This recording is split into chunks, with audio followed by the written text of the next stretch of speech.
Let's keep it simple, play our game, and get Ducks in deep. Hey everybody, I'm Zach Cavanagh, Anaheim Ducks reporter for the Sporting Tribune, and welcome. We made it to a second episode of Ducks in Deep right here on the Sporting Tribune YouTube page. It is Monday, September 15th. In today's episode, we're going to get into everything from this weekend's Golden State Rookie Faceoff, including who stood out, and the Beckett Sennecke conversation that everyone wants to have right now. We'll also look ahead to training camp and that lingering pesky Mason McTavish extension. But first, welcome to the Sporting Tribune YouTube page. Subscribe to the Sporting Tribune on YouTube for all the latest Ducks video coverage. You can find interviews from the postgame and morning skates on our YouTube page. Everything from this weekend's Golden State Faceoff. And we'll be having more of that as training camp opens this week and the preseason games start, and all the video content, all the quotes will all be there on the Sporting Tribune YouTube page under the Anaheim Ducks playlist. Follow the Sporting Tribune on all platforms at Sporting Trib, and read our coverage from all of our fabulous writers across all of Southern California, Las Vegas, and Hawaii at thesportingtribune.com. And follow me on Twitter, Instagram, and Threads at Zach Cav. That's at ZACHCAV.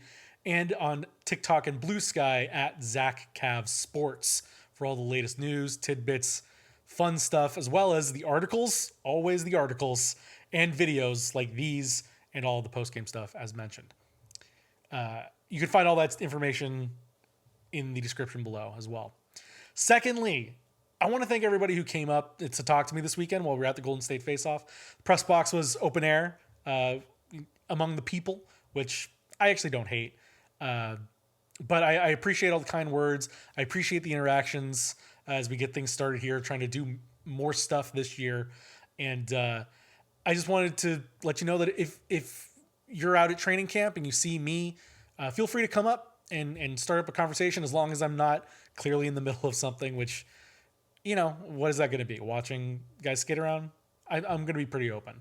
But if you see me at training camp or in the arena and I'm free, please feel free to say hello and interact.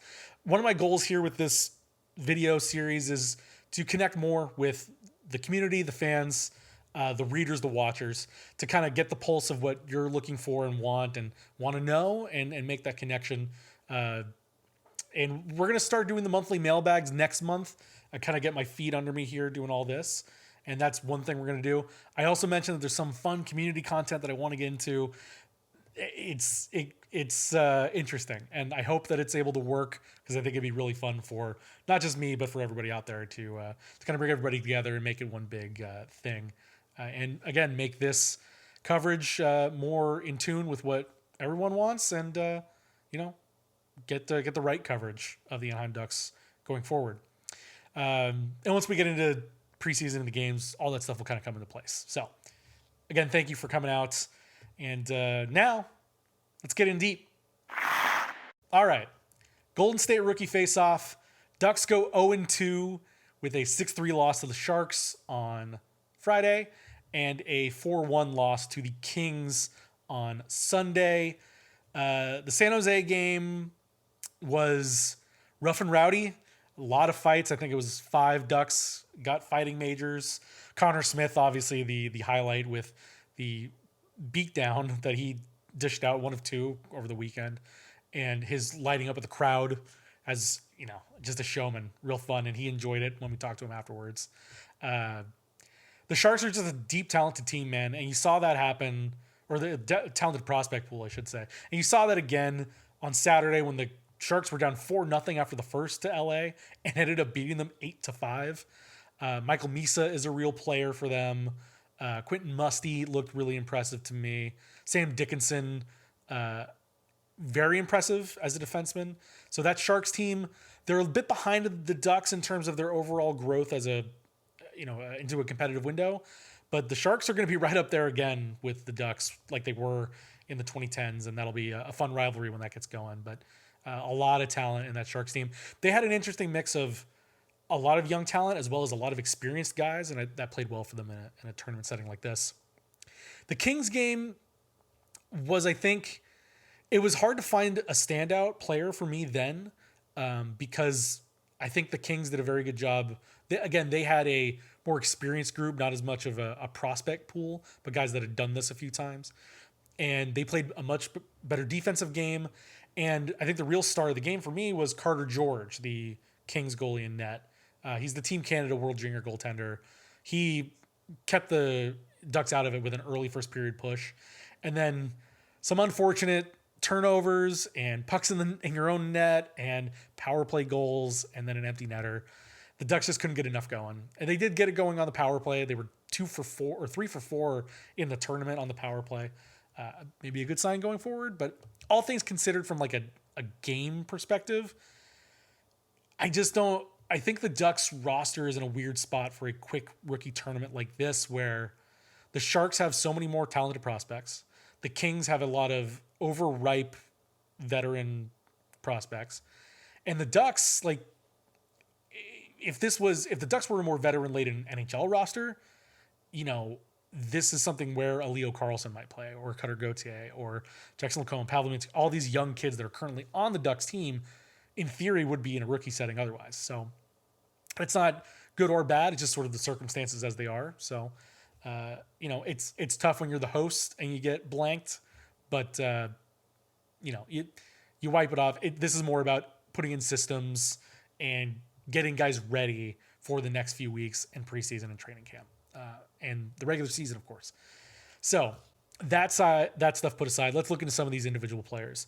I think we can get the Beckett Sennecke stuff done right here off the top. Did he have an enormous impact that you want to see from your top prospect in a situation like this? No. He had 2 assists. They were both secondary assists on the power play. The first one in the San Jose game, I couldn't even tell you what it was. I know he touched the puck, and I think he passed it to... That's right. He had the puck, passed it to Solberg, and Solberg shot it that Washy tipped. And it wasn't like a great pass or anything. It was just a simple pass from the wing to the point, and it goes in. The one against the Kings might have well been a primary assist. Like, the shot by Mijatovic ends up going off of Tim Washy's skate, I think. But it was a good kind of quick passing sequence between him and Solberg, and he gets that in. Was he as engaged as you want him to be? Probably not. Did he exert a physical presence in any way? Not really. All these sound like negatives, right? But I think it's important to keep it in context with where he is in his path right now. Beckett Sennecke is not trying to win rookie tournament MVP. It's not what he's there for. Beckett Sennecke isn't there to be the preseason MVP. I mean, it would help in his long-term goals, but I guess that's the next step. As far as the rookie tournament goes, this was about, for him, as he said himself, knocking the summer rust off. And as McIlvain said, and Beckett said that he sort of absorbed the most, is getting these new systems, getting a head start on the systems that Joel Quenneville and his staff are going to be putting in when he goes into training camp this week and is trying to earn a spot on the Ducks roster. Because the long and short of it is, he can either go back to juniors or he can go to the NHL. And I think we've seen that he's done the junior thing. I don't know what else he would gain by going back to juniors for a full season in Oshawa, or if he were to, wherever he would end up. Oshawa is where he was before. And because he's already signed his ELC, he's ineligible to go to the NCAA, which would be another great landing spot for him, especially as we see his big thing maybe is still kind of getting stronger. He said he was working on his strength and his explosiveness in the offseason. Didn't see a lot of that in these games. He got bumped off the puck a lot. But again, I can't help but wonder if he's not saving it for the main camp. But again, it's just about kind of getting the legs moving and getting up to speed and getting your game habits back. And then really kind of turning it on in terms of a competitive fire when your future is on the line. The future for Beckett Sennecke, not on the line in the rookie faceoff, right? So we'll see how he performs in the next week. And in terms of his mindset, I think he was pretty calm about it. He wasn't very frustrated with what he put out there. He wasn't he wasn't clutching the stick. You could still see all the skills are there. He kicked up a couple pucks from his skates right to his stick, which I thought was impressive. He can shoot the hell out of the puck. Like there were a couple times where he missed the glass and it rocks because we were sitting at the goaltending end there. And I think you see all the reasons why Beckett Sennecke was picked in terms of his skill. Of course, we'd all like him to produce, especially again in this home setting where you have all the home fans and it's broadcast for free. So everybody that's not able to be there is watching him.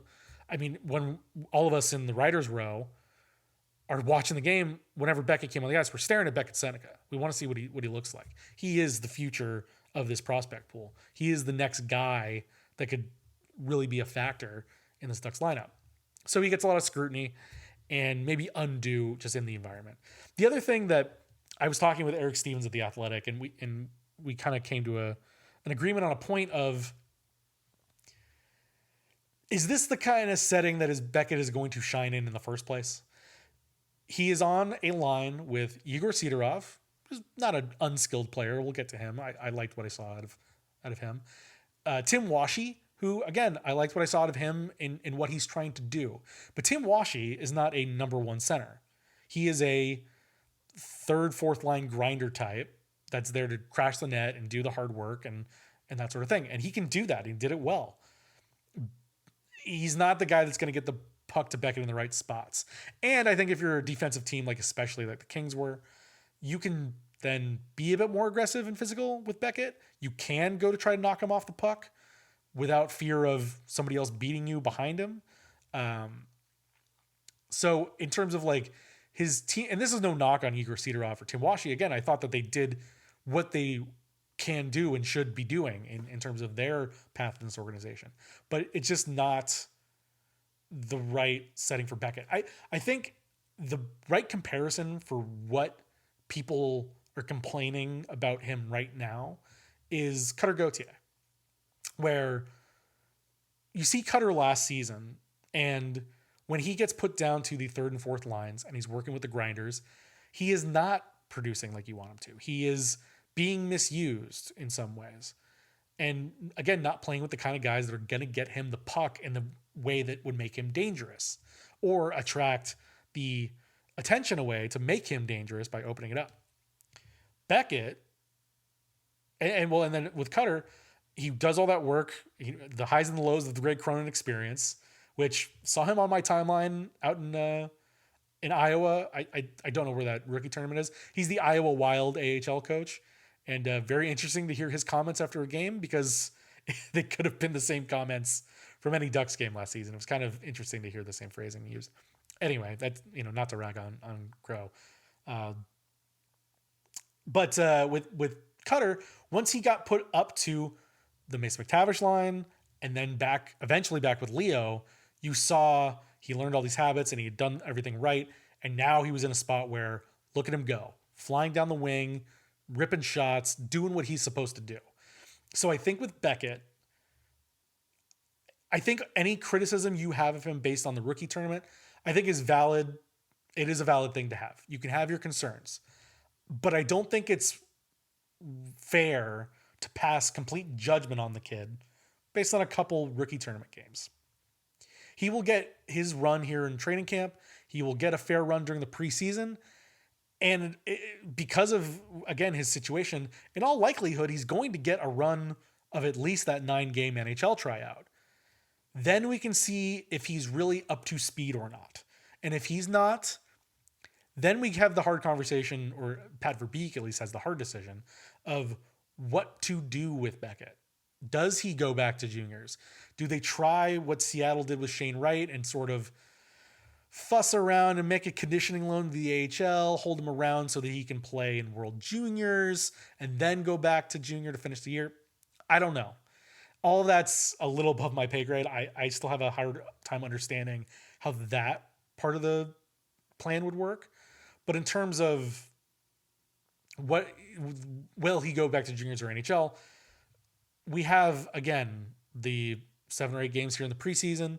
We have all training camp and at least the 9-game tryout. And hell, they might not even give him those 9 games in a row. they could space them out. They could go one on, one off, one on, one off, and space this out and again try to elongate his time with the team so that he can learn, so that he can build himself up to be the kind of player and get into the right situations that will make him a dangerous player going forward.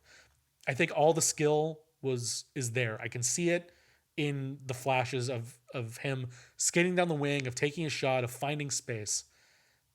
I think we all just need to be a little patient. It's been a long summer, a long kind of boring summer.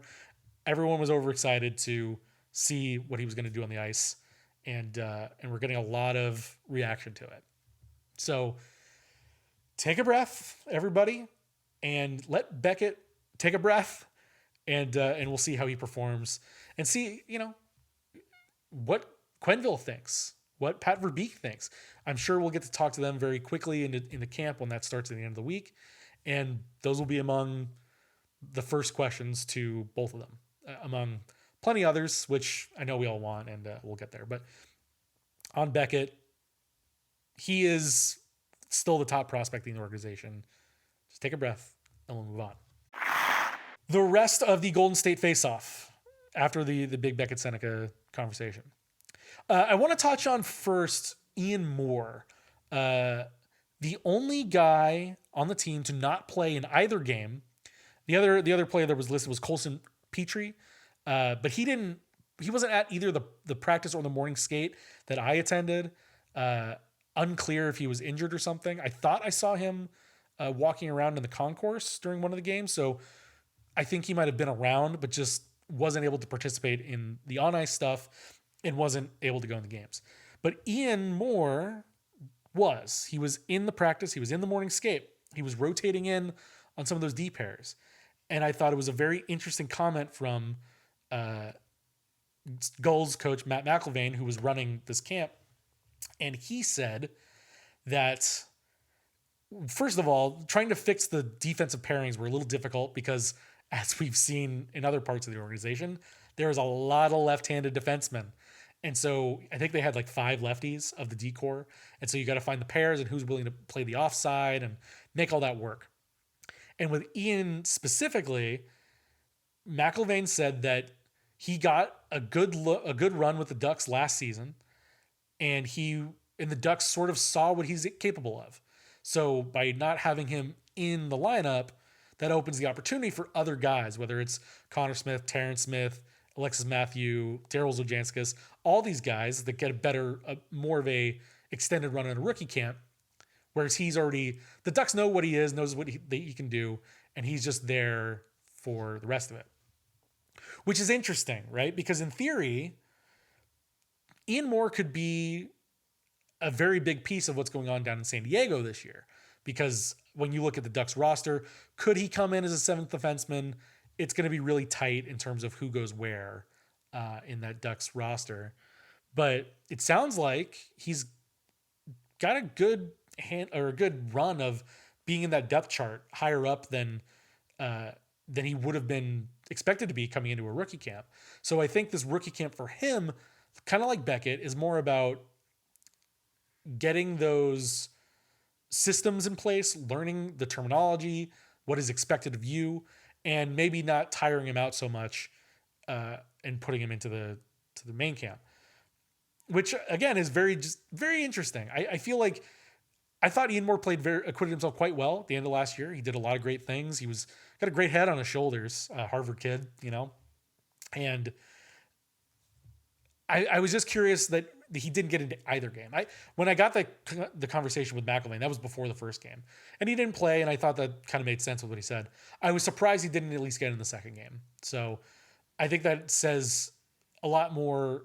Actually says a positive thing about Ian Moore, that they think of him that well, that he doesn't need to be involved in these rookie things, but is there to learn, and then we'll get a more serious run at main camp. So interesting to keep track of Ian Moore as we go through preseason and where he ends up on that Ducks depth chart at the end of it. For guys that actually did play, I have two MVPs of the tournament for Anaheim. Number one is Stein Solberg, man, or Stein Solberg, as he corrected me. Easily my MVP, especially from the defensive ranks. And he was very impressive, again, as a physical specimen. We know about his physicality. We know how he is willing to throw the shoulder and knock some guys down. And he did a lot of that against San Jose. He made his physical presence felt in good and bad ways. He was a little taken aback when I asked him about kind of over pursuing on the first Sharks goal on that first shift, because I think it's just part of his game. He just plays in a very confident manner, and just you have to make those decisions and run with it. And that physicality was certainly on display. We know he can hit guys, not a question.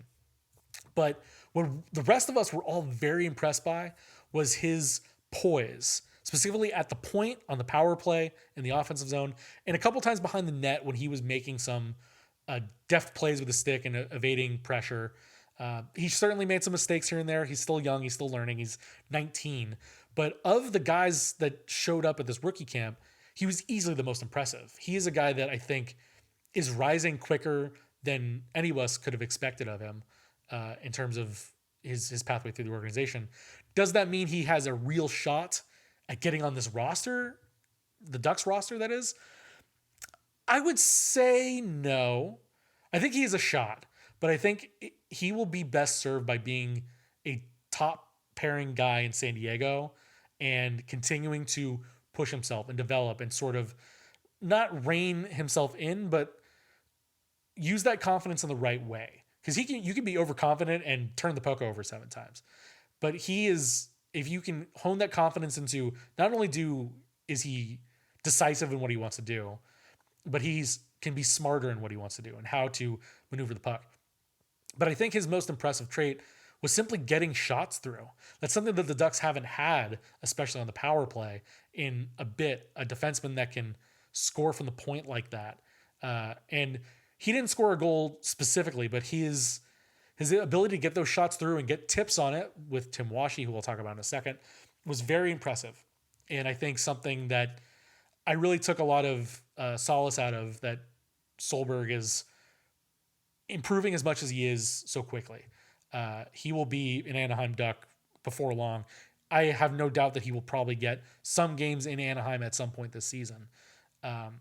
He's on the cusp of being really ready to go and throwing his feet in the deep end there, which is a good problem to have if you're Anaheim. A lot of good defensemen, a lot of good young defensemen, and they're all coming up.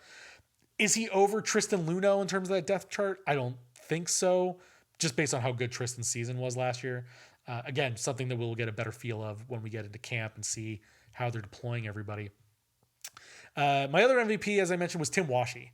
I said when we were looking forward to the camp that he, as a older player, a more veteran player, you could tell in dev camp that he is just more polished as a hockey player. He's 24.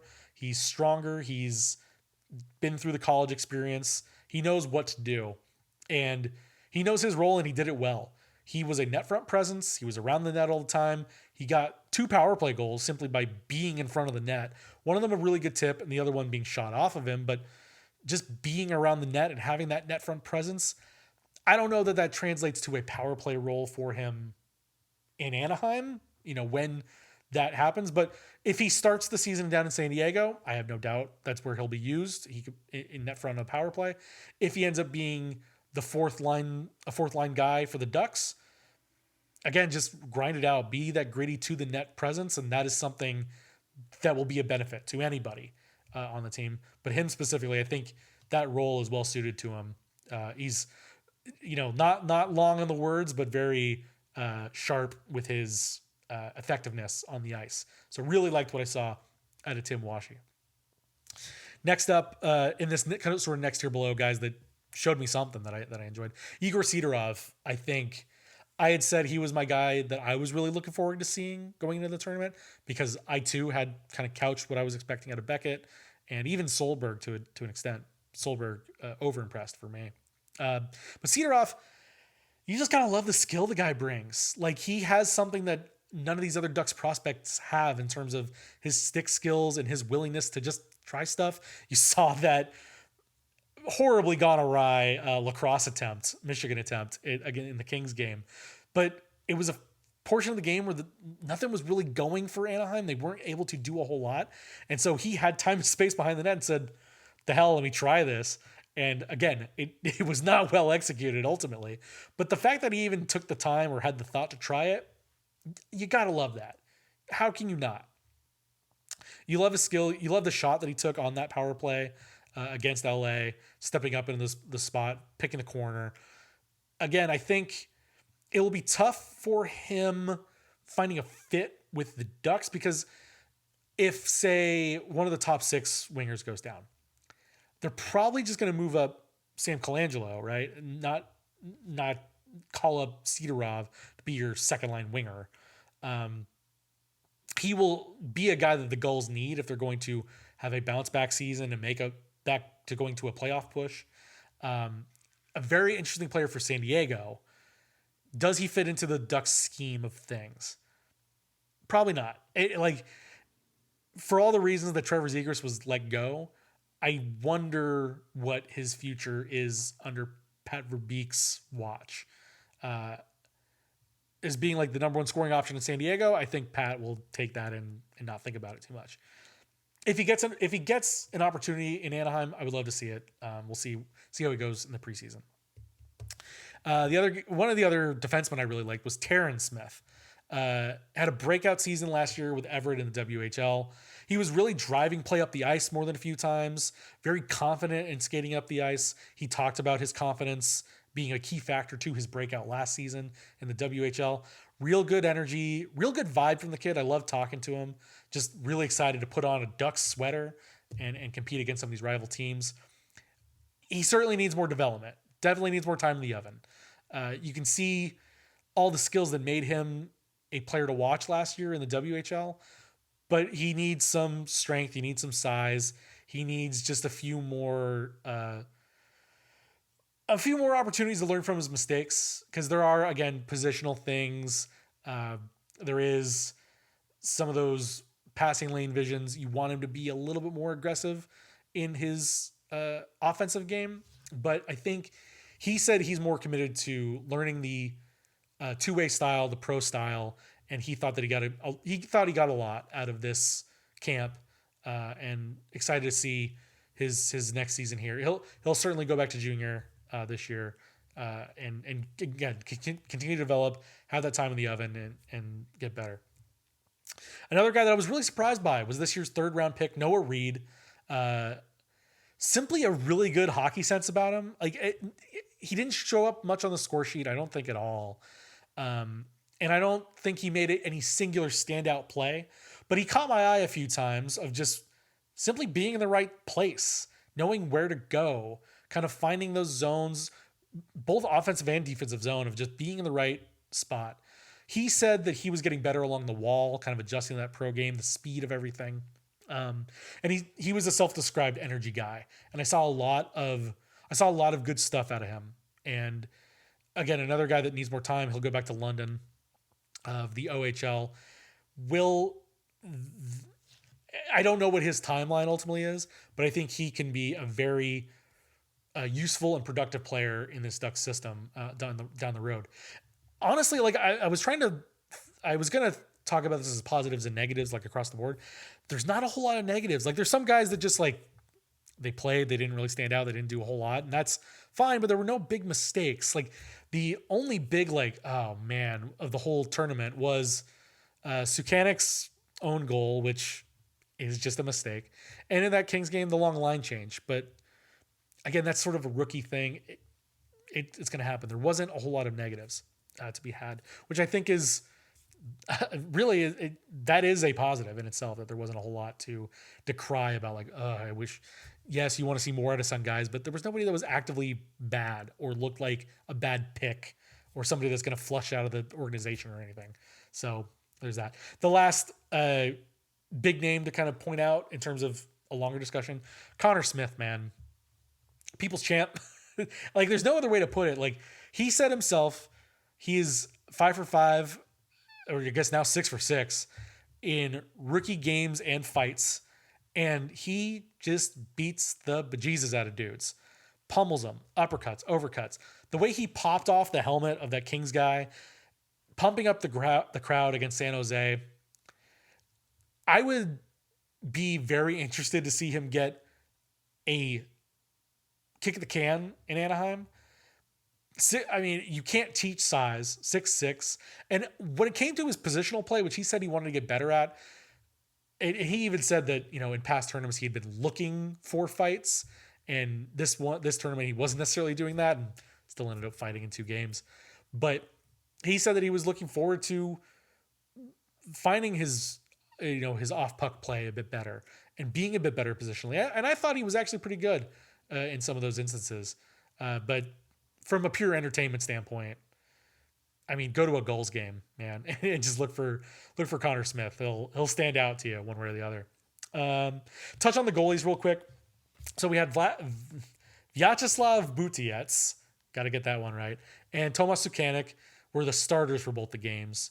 There were 3 goalies. Michael McIver was a camp invite. He's been a rookie camp invite before. Each of them were getting 2 periods. McIver doing the cleanup duty in the thirds in both games. Butiets used his size very effectively. Again, I don't know that he did anything outstandingly like stand out. There was a diving save that stood out, but again, that's him using his size to his advantage, and I thought he did that very well. Very calm in net. No guy really out of position. But in terms of his pathway through, I mean, there's already the top 2 goalies in Anaheim are kind of set. You got Ville Husso, who will be the third and in contention for the San Diego spots. You got Callie Klang down in San Diego. Tomas Sukanik, who we'll talk about in a second, who will also be involved in San Diego. Butiets may end up back in ECHL Tulsa again. And I don't know. I just don't know what his pathway forward will be. But, a good tall kid. What is he? He's 6'4". He used it well. And Sukanik, story of the tournament, really, in terms of just having him play at all. His first game in 17 months after rupturing his ACL before the preseason last year. And I think everybody was just very happy to see him. He's a really bright light in that locker room, bright smile, happy to talk to people. And he was just really excited. He said he was excited for warmups. He was excited to just get into the game atmosphere and experience that. And you talked to McIlvain, who, again, had him down in San Diego. You talked to some of the other guys. I talked to Niko Majatovic, who was just super stoked to see him back in the lineup. And, unfortunate the way his game went. Again, a couple turnovers that go right in front of him. The unfortunate shot into his own net. It's something that's easily forgotten about, and I hope everybody, even on this Monday, has already forgotten about it. It's not an indictment of who he is as a player and what he can do. It's just a mess up. It happens. I'm sure he won't do it again. And even I've watched the replay a couple times. It's like, if he had just held on to the puck, he would have been fine. The Kings guy was going to skate around him, and he just got overexcited, I guess, and threw it in his net. It happens. But again, it's a rookie tournament. We're not going to hold him too hard on that one. So just a couple of the names, and I'll go through these quickly. Niko Majatovic, he was the captain for this game, or for these games. Steven Solberg and Tim Washi had the alternate captains.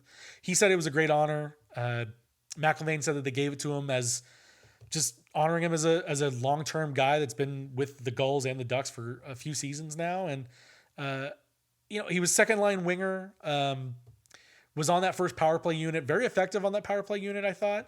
And just good to see some production out of him. And, I talked to him specifically about the goal season and what their goals are. And he said the mission is the playoffs, similar as it is in Anaheim. And he felt like this camp was really good for all these guys that are going to be in San Diego to learn these systems, get on the same page. And he feels really good about this season. So hopefully that means good things for the Gulls. You want a good, strong organization top to bottom. And it starts with that AHL group, who the Ducks would love to be a bit more competitive this season. And hopefully with a full complement of healthy goaltenders this year, I think that's a good place to start with Husso and Sukanik and Klang. Klang and Sukanik both were injured at points. I think it was Oscar Dansk also got injured at some point. It was a tough year in San Diego from an injury standpoint. So hopefully that group can stay healthy. And I think there's a good group of forwards and defenders down there that will make them competitive. One of those defenders was Will Francis. And everybody knows Will's story. 3-time cancer survivor now. Signed his first pro deal with the Gulls back at Dev Camp. And honestly, I thought he might have been, besides Solberg, he was paired with Solberg most of the time. He was easily the second best defenseman for Anaheim all weekend. Very dynamic, very aggressive. He skated well. His size is an asset for sure. I thought he was really good. I think there were certainly some mistakes in the LA game, but it's a thing where if he wasn't, what is he now? It's not on this paper, but I think he's 23, 24 at this point. And he would be, if he, it's hard to imagine what he would have been in terms of a Ducks prospect. He was a 7th round guy, right? 6th round guy, sorry. But, 6th round guys turn out, and you wonder where he would be in his development had he not had to deal with the illness that he had. Because I thought he looked really good as like a polished pro. I think he will, again, be quite a asset for San Diego in terms of being a better team this year. Because if Francis is there, if Solberg is there, and you have Luno staying down, I think that is a solid top 3. Not to mention, whoever else of this group ends up being there. A lot of these guys ended up being junior guys, but Connor Smith we talked about, he'll be down there. So very interesting. I said I'll be quick. These ones will be quick. Alexis Matthew, 5th round pick from this year, 6'4". He used his size well, a couple big hits. There was concerns in his draft profile about his ability to actually play the sport aside from hitting guys. And I thought he acquitted himself pretty well for the limited action. Emil Guite, again, not a whole lot to say there, but a really good shot. I liked the way the puck sounded off his stick. It was good. And some good defensive work from Daryl Zujanskis, Latvian kid on the third pairing there. Again, in terms of like his prospect level, I think he was fine. He was pretty good. But I thought it really solid, just some real nice positional plays for this Ducks rookies team at certain points. So that's the rookie side of things. Again, on the whole, I think there isn't a big negative to take away from the rookie faceoff. You can point to Beckett and say you wanted to see more out of Beckett Sennecke. Okay. I mean, I just don't think this was going to be a big stage for him. And he will be more judged on camp, on the preseason, and we'll go from there. But big wins for Stein Solberg. Big win for Tim Washy. I don't know how far this tournament will go towards him sealing one of those bottom of the roster spots in Anaheim, but again, really acquitted himself well. I could see him being in that 13th forward mix. But it's actually quite competitive down to the bottom of the Ducks roster. That'll be a big question as we go into camp. Between Ryan Poehling and Tim Washy and Jansen Harkins, not to mention Colangelo and Nestorenko, and there'll be, plenty of guys that will make that a tough battle at training camp. So good for Tim. And again, things looking up for San Diego. Can't wait to see how that plays out for the Gulls this season. A good Gulls team will be kind of a big deal for this Ducks organization as they move forward. All right, rookie camp out of the way. Let's look at training camp, which I guess cat's out of the bag according to the internet. I guess Alexis Downey let it slip during the broadcast. Training camp starts Thursday. Don't have the full schedule yet. I was told we won't necessarily get that until Wednesday in terms of timing of when guys are going to be on the ice and things like that.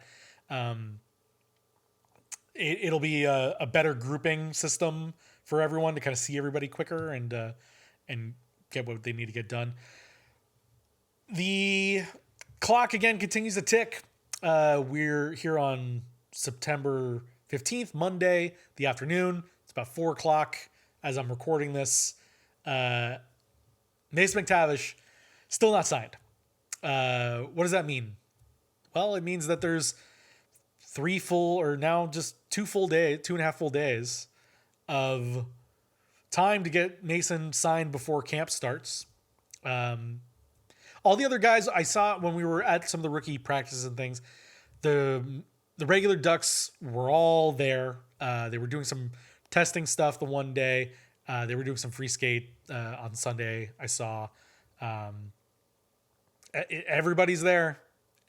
And I think we've seen some photos on social media of the guys golfing. And I believe, unless I saw this was an old photo, forgive me if it was, that Mason was with them. So I believe he's around.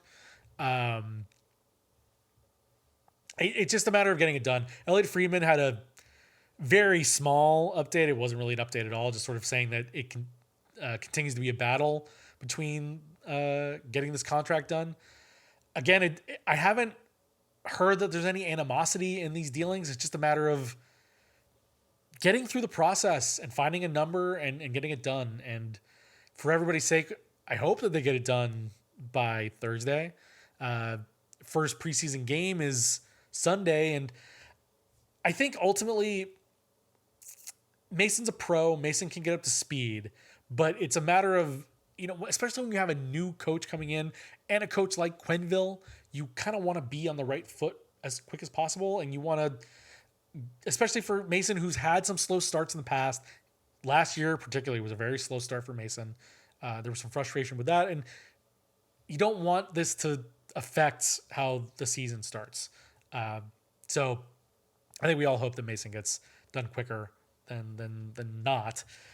When it comes to the rest of camp, as I said, Thursday start date, and I'm just ready to go, man. I'm excited to see. We got to see Kreider and Granlund wearing gear for the first time, and if you were at the rink, and it was certainly an interesting sight of Kreider, particularly wearing all orange. But he clearly fits in with the guys immediately.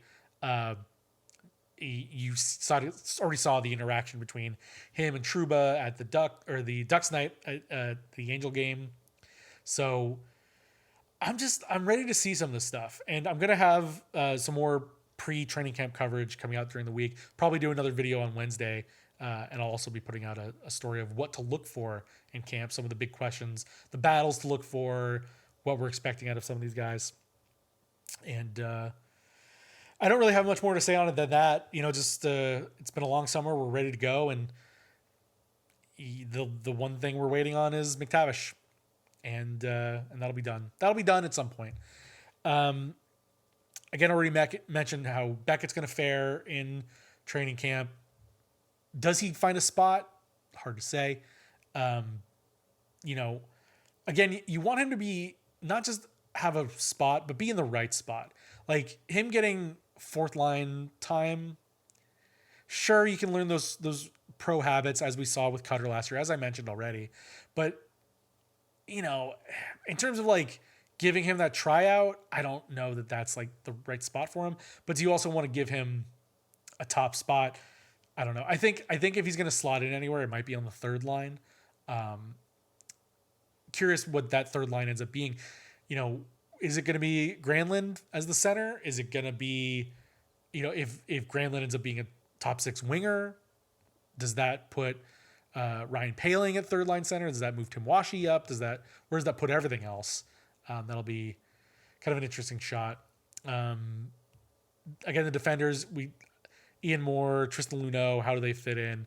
What are the pairings going to be? Are we locked in to some of those pairings we saw last year with the lefty-righty stuff? And we could go on with sort of these rhetorical questions right now, but we'll get into more of that during later the week. We'll just cut this here. We'll end it right now. This has been Ducks in Deep. We looked at all the stuff with the Golden State Rookie Faceoff. Ultimately, a very successful event, not just for the team on the ice, but the fact that Sunday's game was sold out.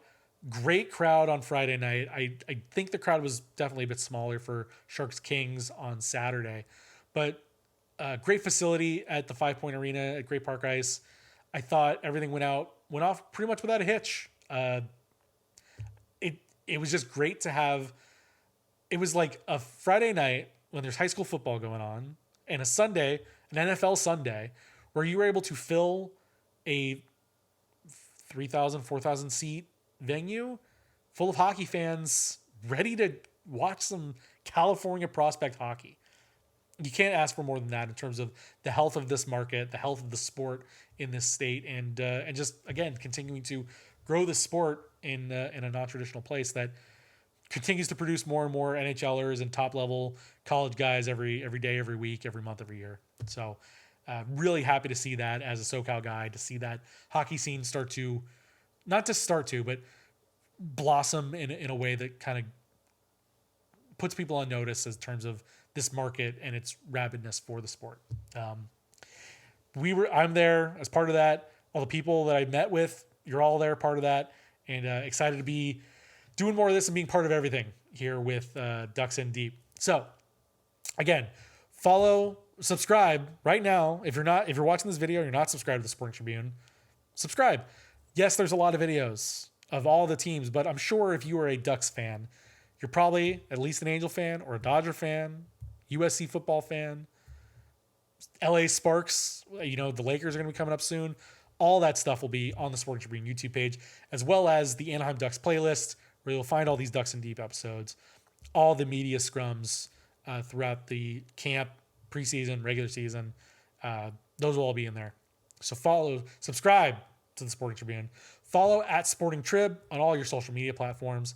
Follow myself on Twitter, Instagram, and Threads at Zach Cav, on TikTok and Blue Sky at Zach Cav Sports.